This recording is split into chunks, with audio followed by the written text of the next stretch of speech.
Allah'ım. Hiç olmasa doğum günümde sarılabilseydim anneme. Çok özledim onu.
Bugün Gonca'nın doğum günü.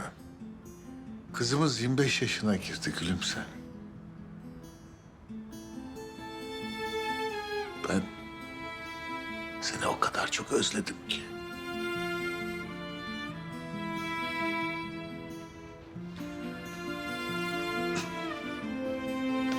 Baba. Günaydın güzel kızım. Güzel yaşların olsun. İnşallah babacığım. Hep beraber inşallah.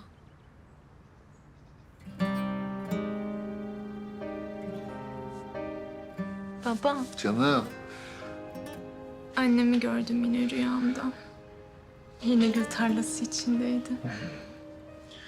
Keşke ben de görebilsem ama bak. Şimdi böyle hüzünlenme. Bugün senin doğum günün çünkü. Yine sarılmak istedim ama tam o sıra açtım gözümü.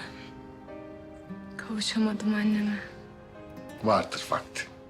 Bak, şimdi kahvaltı zamanı, tamam mı?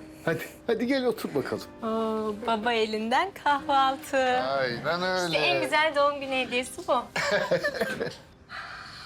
Simitler de sıcacık. Fırından. Al. Teşekkürler. Atıyorum şekerini. Hop. Teşekkür ederim.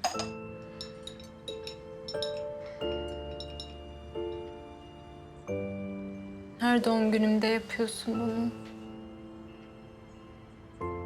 Hiç de unutmuyorsun. Nasıl unutabilirim ki?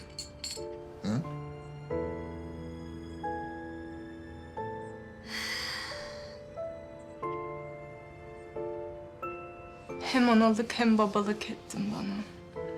Hakkını nasıl öderim? Sen sabah sabah beni ağlatmaya mı çalışıyorsun? Ha? Hadi bakalım. Hadi saldır, saldır. Tamam, anlaşıldı. İyi çevirdin yine lafı, tamam. O zaman şu menemenin tadına bakayım bari. Soğumasın. Of. Ellerine sağlık, çok güzel olmuş. 25 yaş çok güzelmiş ya. Bundan sonra her sabah var mı böyle kahvaltı babacığım? Her sabah mı? Hayır, sadece doğum günü sabah. Sana bir şey söyleyeyim mi? Yukarıdan inerken yüzün asıktı. Dedim ki eyvah. Hazırladığım her şey heba olacak, gidecek. Çok korktum. Olur mu hiç baba? Kaçar mı hiç? Kaçar mı böyle kahvaltı? Şu börekten de alayım. Ah işte şöyle ya. Oh be.